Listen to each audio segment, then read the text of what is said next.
Hello students, I am श्रद्धा और आज हम आपके लिए लेके आए हैं आज की वीडियो में एनसीईआरटी साइंस क्लास 8th के लिए, जिसमें आज हम पढ़ने वाले हैं chapter first crop production and management. So students, हम लोग आज क्या डिस्कस करने वाले हैं? क्रॉप के बारे में। तो क्रॉप से क्या पता चलता है, इसका रिलेशन कहाँ से है? हमारे फूड से है ना इसका रिलेशन।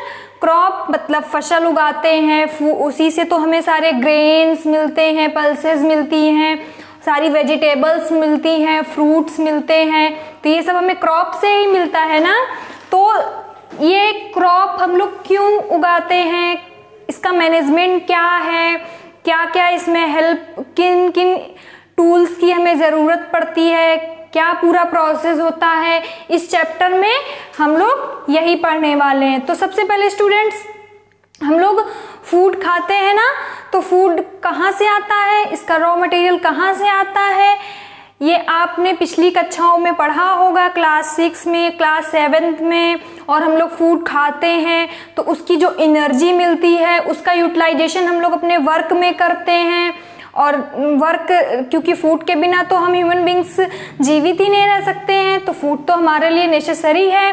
फिर ये क्वेश्चन आता है कि अगर फूड हम ह्यूमन बींग्स के लिए नेसेसरी है तो फिर इसके लिए क्या मैनेजमेंट है, जिससे हमारे इंडिया में इतनी ज़्यादा पॉपुलेशन है तो सबको फूड कैसे प्रोवाइड होगा?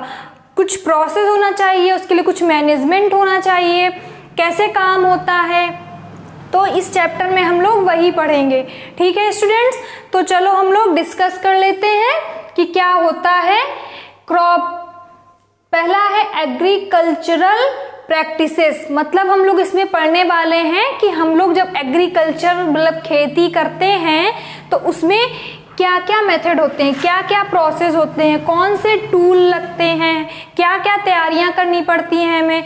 ठीक है स्टूडेंट्स, तो फर्स्ट पॉइंट क्या है? क्रॉप। क्रॉप क्या होती है पहले तो हम लोग यही जान लेते हैं। When plants of same kind are cultivated at one place on a large scale, it is called crop। मतलब जब एक ही तरह के प्लांट किसी प्लेस पे, किसी बहुत बड़े प्लेस पे एक ही तरह के प्लांट उगाए जाते हैं तो उसे क्या बोलते हैं? क्रॉप बोलते हैं। लाइक हम लोग घर में थोड़े बहुत गमलों में पेड़ लगाते हैं ना, तो वो केवल वन प्लांट, जैसे किसी फ्लावर का लगा लिया, या किसी के यहाँ थोड़ा सा ज़्यादा जगह है तो कोई फ्रूट के लगा लिए, तो वो पूरा क्रॉप प्रोडक्शन नहीं है। मतलब प्लांटिंग की हमने, लेकिन वो पूरी इंडिया की पॉपुलेशन के लिए या बहुत बड़ी संख्या में लोगों के लिए तो नहीं है ना, वो केवल हम अपने घर में काम चला सकते हैं, प्लांटिंग की हमने, है ना। तो लेकिन जब हम किसी बड़ी प्लेस पे बहुत सारे पेड़ लगाते हैं तो उसे क्या बोलते हैं हम लोग? क्रॉप बोलते हैं। Like crop of wheat and rice, मतलब जैसे कि गेहूं उगाते हैं, राइस उगाते हैं, तो आपने देखा ही होगा कि किसी बहुत बड़े प्लेस में एक ही तरह के प्लांट होते हैं। लाइक अगर गेहूं की क्रॉप हम लोग क्रॉप प्रोडक्शन कर रहे हैं तो वहाँ पे क्या सारे व्हीट के ही प्लांट होंगे। अगर राइस की प्रोडक्शन कर रहे हैं तो सारे राइस के ही प्लांट्स होंगे। ठीक है स्टूडेंट्स, तो इसको क्या बोलेंगे? क्रॉप बोलेंगे। आप लोग छुट्टियों में जाते होंगे ना, समर वेकेशन में अपने गांव, या विंटर वेकेशन में जाते होंगे, तो वहाँ पे खेत में देखते होंगे ना कि कैसे वहाँ पे क्रॉप प्रोडक्शन होता है। एक ही तरह के पेड़ बड़ी सी जगह में लगे होते हैं, तो आपने बहुत सारे प्लांट्स देखे होंगे, बहुत सारी क्रॉप प्रोडक्शन देखी होगी, है ना स्टूडेंट्स। तो आप इतना समझ गए कि क्रॉप क्या होती है। ठीक है, अब हम लोग देखेंगे India is a vast country. The climatic condition like temperature, humidity and rainfall vary from one region to another. हमारी इंडिया बहुत बड़ी कंट्री है ना, और यहाँ बहुत सारे स्टेट्स हैं, तो क्या है, हर जगह की क्लाइमेटिक कंडीशन अलग अलग है ना। कहीं देखो लगातार बारिश होती रहती है, कहीं पे देखो हमेशा ठंड का ही मौसम रहता है, कहीं पे बहुत गर्मी होती है ना। तो ये क्या है, सब जो क्लाइमेटिक कंडीशन है जगह जगह पे वेरी करती है ना। लाइक उत्तराखंड में देखो कितनी ठंड रहती है, और आसाम वगैरह उधर पश्चिम वेस्ट बंगाल कितनी बारिश होती रहती है। तो ये सब जो क्लाइमेटिक कंडीशन है वेरी करती रहती हैं, तो इसी के अकॉर्डिंग क्रॉप प्रोडक्शन भी होता है हमारी इंडिया में, है ना। अब हर क्रॉप के लिए अलग अलग क्लाइमेटिक कंडीशन की, कोई जो क्रॉप होती है उसको विंटर में ज़्यादा प्रोडक्शन किया जाता है, कुछ क्रॉप्स का समर में प्रोडक्शन किया जाता है, कुछ क्रॉप्स को रेनी सीजन में किया जाता है क्योंकि उनको वाटर ज़्यादा नेसेसरी होता है। तो हम लोग देख लेते हैं यहाँ पे कि कितनी तरह की क्रॉप्स होती हैं अगर हमारे इंडिया में इतना ज़्यादा क्लाइमेटिक कंडीशन वेरी करता है तो देखो यहाँ पे कितनी तरह की है। एक को बोलते हैं हम लोग खरीफ क्रॉप्स और एक को बोलते हैं रबी क्रॉप्स। मतलब हमने इनको टू टाइप्स में डिवाइड कर रखा है। अब खरीफ क्रॉप्स किस सीजन में होती हैं और रबी क्रॉप्स किस सीजन में होती हैं, तो हम लोग ये पढ़ लेते हैं। खरीफ क्रॉप्स कब होती हैं? The crop which are sown in the rainy season are called kharif crops. मतलब ऐसी क्रॉप्स जिनको हम रेनी सीजन में उगाते हैं, जिनको रेनी सीजन में बोया जाता है, उनको क्या बोलते हैं हम लोग? खरीफ क्रॉप्स। ऐसी कौन सी क्रॉप्स है? देखो, पैडी मतलब धान बोलते हैं इसको, मतलब जिससे हमें राइस मिलता है, ठीक है। और मेज मतलब मक्का, और सोयाबीन, ये तो आप सब जानते ही होंगे। तो खरीफ क्रॉप्स कौन कौन सी हो गई? पैडी हो गई, मेज हो गई, सोयाबीन हो गया, ग्राउंडनट भी होता है, ठीक है। तो आप खरीफ क्रॉप समझ गए। मतलब ये क्या होता है? रेनी सीजन में होती है ये क्रॉप्स, ठीक है। और रेनी सीजन हमारे यहाँ कब से कब तक होता है? Rainy season in India is generally from June to September. Rainy season कब से स्टार्ट हो जाता है हमारे यहाँ? जून से स्टार्ट हो जाता है और सितंबर तक रहता है। तो जब रेनी सीजन रहता है तो हम लोग खरीफ क्रॉप का प्रोडक्शन करते हैं। फिर सेकेंड है rabi crops. The crops grown in winter season. और विंटर सीजन कब से कब तक होता है? October to March are called rabi crops. तो जो क्रॉप्स हम लोग विंटर में उगाते हैं, जिन क्रॉप्स का प्रोडक्शन विंटर सीजन में किया जाता है, उन्हें क्या बोलते हैं हम लोग? रबी क्रॉप्स। रबी क्रॉप्स में कौन कौन सी आती हैं क्रॉप्स? वीट आती है, ग्राम, वीट मतलब गेहूं, ग्राम मतलब चने, पी मतलब मटर, मस्टर्ड मतलब सरसों। तो रबी क्रॉप्स कौन कौन सी हो गई स्टूडेंट्स? वीट, ग्राम, पी, मस्टर्ड। तो आप लोग ये याद रखेंगे ना कि हमारे इंडिया में टू टाइप्स की क्रॉप प्रोडक्शन होती है, जिनमें से एक होती है खरीफ क्रॉप और एक होती है रबी क्रॉप। खरीफ को हम लोग याद रखेंगे, ये रेनी सीजन में इनका प्रोडक्शन होता है, और रबी क्रॉप्स का विंटर सीजन में प्रोडक्शन होता है। और दोनों की हमने क्रॉप्स भी देख ली। तो इतना आपको समझ आ गया स्टूडेंट्स। अब आगे हम लोग पढ़ने वाले हैं कि जब हमें क्रॉप्स के बारे में पता चल गया, क्रॉप्स क्या होता है, हम लोग बहुत बड़े प्लेस में खूब सारे एक ही टाइप के खूब सारे प्लांट उगाते हैं, वो क्रॉप होती हैं। तो अब इसके पहले का प्रोसेस क्या होता है? डायरेक्ट ऐसे प्लांट तो उग नहीं जाते होंगे ना, उसके लिए कुछ प्रोसेस करना पड़ता होगा, क्या क्या तैयारियां करनी पड़ती हैं। तो हम लोग वही पॉइंट अब डिस्कस करने वाले हैं। देखो क्या क्या तैयारियां करनी पड़ती हैं। Basic practices of crop production, मतलब क्रॉप का प्रोडक्शन करने के लिए हमें क्या क्या तैयारियां करनी जरूरी है उसके बारे में। Cultivation of crops involve several activities undertaken by farmers over a period of time. मतलब जब भी हम पहले तो क्रॉप उगाने से पहले कुछ तैयारियां होती हैं, फिर जब हम सीड्स को बो देते हैं फील्ड में, उसके बाद भी बहुत सारी चीज़ें करनी होती हैं हमें। पीरियड ऑफ टाइम मतलब टाइम टू टाइम हर चीज़ हमें देखना पड़ता है कि अब क्या फसल को नीड है, कब पानी देना है, कब उनको फर्टिलाइज़र देना है ना। तो फर्स्ट पॉइंट इसमें क्या है? Preparation of the soil. मतलब बीजों को बोने से पहले हम लोग मिट्टी को तैयार करते हैं। उसमें मिट्टी में देखना है कि मिट्टी में जैसे कि भुरभुरी होनी चाहिए, मिट्टी पोली होनी चाहिए, ये सब देखना पड़ता है। सोइंग मतलब जब मिट्टी हम तैयार कर लेते हैं तो उसके बाद सोइंग मतलब बीज को बोते हैं। फिर थर्ड स्टेप क्या है? Adding manure and fertilisers. जब बीजों को हम लोग बो देते हैं उसके बाद उसमें मैन्योर या फर्टिलाइजर ऐड करते हैं।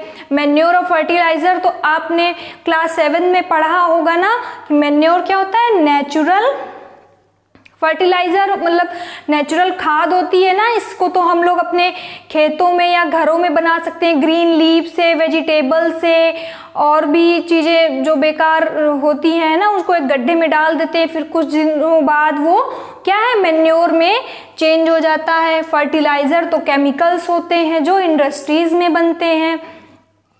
फिर क्या होता है नेक्स्ट पॉइंट 4 नंबर में, इरिगेशन। जब हम लोग फर्टिलाइजर दे देते हैं प्लांट्स अपनी क्रॉप को, उसके बाद क्या इरिगेशन मतलब सिंचाई करते हैं, प्लांट्स को पानी भी तो चाहिए होगा ना। उसके बाद प्रोटेक्टिंग फ्रॉम वीड्स। अब वीड से भी प्लांट की हमें प्रोटेक्टिंग करनी है, उसके लिए हम लोग कुछ उसमें क्या है दवा का छिड़काव करते हैं।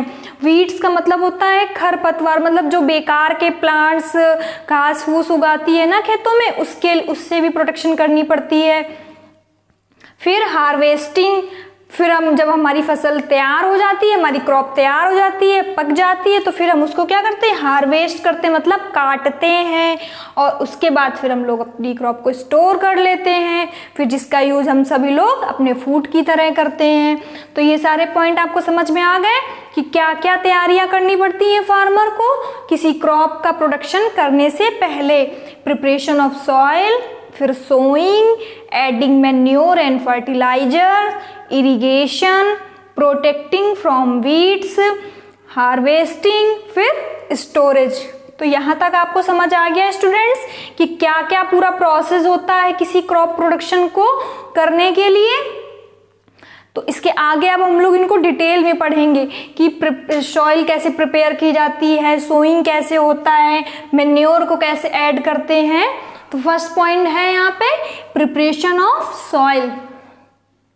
क्या लिखा है, one of the most important task in agriculture is to turn the soil and loosen it. ये पॉइंट आपको देखना है, turn to the soil and loosen it. मतलब मिट्टी को तैयार करने से क्या मतलब है कि मिट्टी को उलट पलट देते हैं और उसको क्या है पोला बनाते हैं, जिससे क्या है this allows to roots to penetrate deep into the soil. जो क्या करता है जब मिट्टी पोली होगी तो क्या है जो प्लांट होंगे ना उनकी रूट से बहुत अंदर तक जा पाएंगे। अगर मिट्टी टाइट होगी, उसमें खुदाई नहीं करेंगे हम लोग, उसको लूज नहीं करेंगे, तो फिर हमारी क्रॉप प्रोडक्शन उतनी अच्छी नहीं हो पाएगी। The लूजन soil helps in growth of earthworm and microbes present in the soil. Earthworm, microbes, इनके बारे में तो आपने पढ़ ही रखा होगा। ये क्या है, मिट्टी को लूज करने में बहुत हेल्प करते हैं। जहाँ पे अर्थवॉर्म होते हैं, छोटे छोटे माइक्रोब्स मतलब सूक्ष्म जीव होते हैं, तो वो भी हमारी क्रॉप प्रोडक्शन में बहुत हेल्प करते हैं। क्योंकि अर्थवॉर्म क्या करते हैं, मिट्टी में रहते हैं तो मिट्टी को बहुत लूज कर देते हैं, और उसमें ह्यूमरस भी इन्हीं की वजह से आता है, जिससे क्या है हमारी क्रॉप प्रोडक्शन बहुत अच्छी होती है। इसीलिए इन माइक्रोब्स को क्या बोलते हैं, these organism are friends of the farmer. इसलिए इनको फार्मर का फ्रेंड्स बोलते हैं, क्योंकि ये क्या करते हैं हमारे फार्मर्स की हेल्प करते हैं मिट्टी को तैयार करने में, मिट्टी को लूज करने में, उसको ह्यूमरस देने में। तो ये माइक्रोब्स क्या है, हमारे फार्मर्स के फ्रेंड है। आपने राइजोबियम के बारे में तो पढ़ा ही होगा ना, वो नाइट्रोजन को लिक्विड फॉर्म में चेंज कर देता है सॉल्युबल फॉर्म में, जिससे फिर प्लांट क्या है अपने रूट्स के थ्रू नाइट्रोजन ले लेते हैं। तो इसी तरह से ये हमारे फार्मर्स की हेल्प करते हैं। तो अब हम लोग यहाँ पे पढ़ेंगे एग्रीकल्चर इम्प्लीमेंट्स, मतलब सॉइल को प्रिपेयर करने के लिए कौन कौन से इम्प्लीमेंट्स, कौन कौन से टूल हमें चाहिए होते हैं जिससे कि मिट्टी को प्रिपेयर किया जा सके। ठीक है, तो देखते हैं कौन कौन से टूल हैं। The main tool used to break the soil clumps sowing seeds are, मतलब सॉइल के जो क्लम्स बड़े बड़े डेले बन जाते हैं ना, और मिट्टी भी टाइट होती है, पोली नहीं होती है, तो बीज बोने के लिए, सॉइल के क्लम्स को तोड़ने के लिए, मिट्टी को लूज करने के लिए कौन कौन से टूल हमारे फार्मर्स यूज करते हैं, है ना। उसके बारे में देखते हैं। तो पहला टूल क्या है हमारा, द प्लो, मतलब हल के बारे में तो आपने सुना होगा ना, और बहुत से लोगों ने देखा भी होगा अपने जब गांव घूमने जाते होंगे। तो the plough, this use for tilling the soil, adding fertilisers, किसमें यूज होता है, tilling the soil and adding fertilisers to the crop. मतलब प्लो का यूज किसमें करते हैं हम लोग, टिलिंग मतलब जोतना भी कहते हैं इसको, प्लोइंग जिसको बोलते हैं ना इंग्लिश में, किसान खेत जोत रहा है, प्लोइंग टिलिंग ये वही चीज है, ठीक है। और फर्टिलाइजर को तो हम लोग प्लो का यूज किसके लिए करते हैं, सॉइल को टिलिंग करने में और फर्टिलाइजर्स को ऐड करने में, ठीक है। तो पहला इंस्ट्रूमेंट क्या था, प्लो।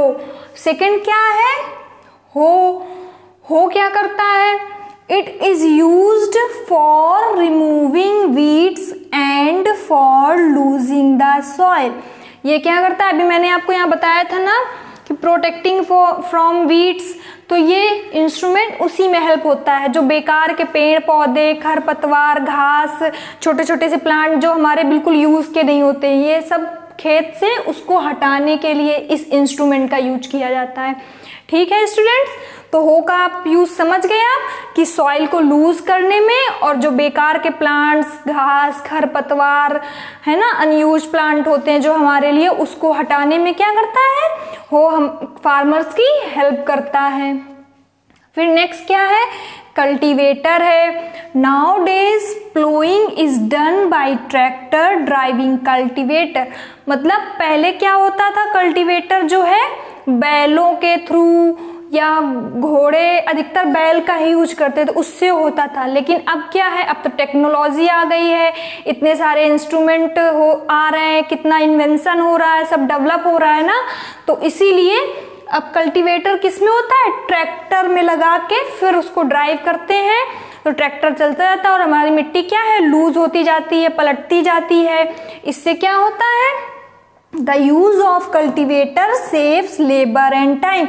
तो जब हम ट्रैक्टर के थ्रू मिट्टी को लूज करते हैं तो इससे क्या होता है, लेबर भी बचता है, मतलब फार्मर्स क्या है, उनकी मेहनत भी कम हो जाती है और टाइम भी बहुत कम लगता है। पहले क्या होता था, जब बैलों से मिट्टी को लूज करते थे तो अब बैल कितनी देर चल पाएंगे, और फार्मर्स को भी बहुत मेहनत करनी पड़ती थी, तो बहुत सारा टाइम भी लग जाता था। तो इससे एक ये फायदा हुआ ना इन्वेंशन से कि लेबर भी बच गया और टाइम भी बच गया, ठीक है स्टूडेंट।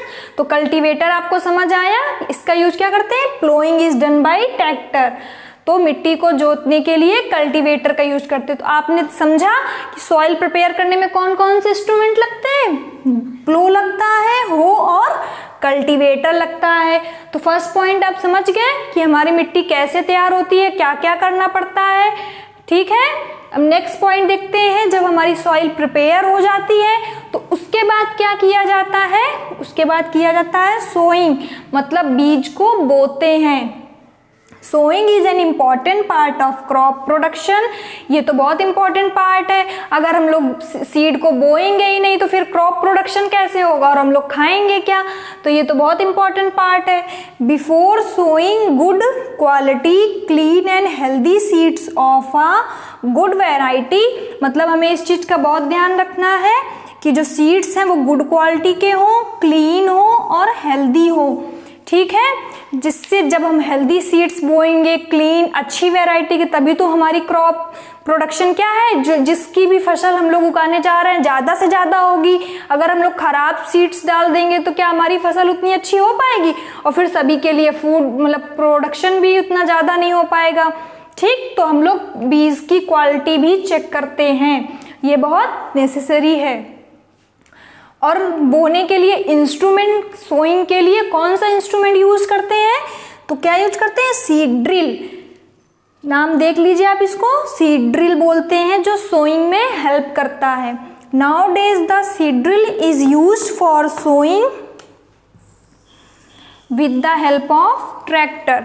अब ये भी क्या है, ट्रैक्टर में लगाया जाता है इसको, और फिर हमारे क्या है, बीज बोए जाते हैं। इससे ये हेल्प होता है कि जो है बीज जो होते हैं जब बोते हैं तो उनके बीच में एक निश्चित एक समान डिस्टेंस होती है, और उससे क्या मिट्टी में ढकते भी जाते हैं सीड ड्रिल से। पहले क्या होता था, किसान हाथ से बोते थे, फिर मिट्टी भी पलटते थे, तो कितना ज़्यादा टाइम लगता होगा। सोचो जरा आप, बीज बोया, फिर मिट्टी से पलटा भी, पूरा ध्यान देना पड़ता था, कितना लेबर लगता होगा, कितना ज़्यादा टाइम लगता होगा। तो इस टूल की वजह से देखो कितनी हेल्प हो गई ना, कि सीड्स भी हमारे आसानी से बो गए और उससे मिट्टी भी पड़ गई। ठीक है स्टूडेंट, तो यहाँ तक आपको समझ आ गया होगा।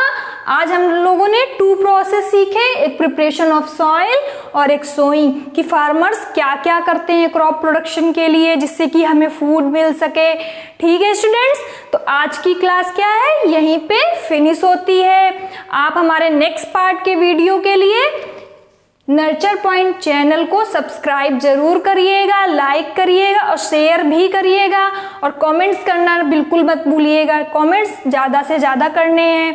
ठीक है स्टूडेंट्स, तो हम लोग मिलते हैं नेक्स्ट वीडियो में नेक्स्ट पार्ट के साथ। Take care.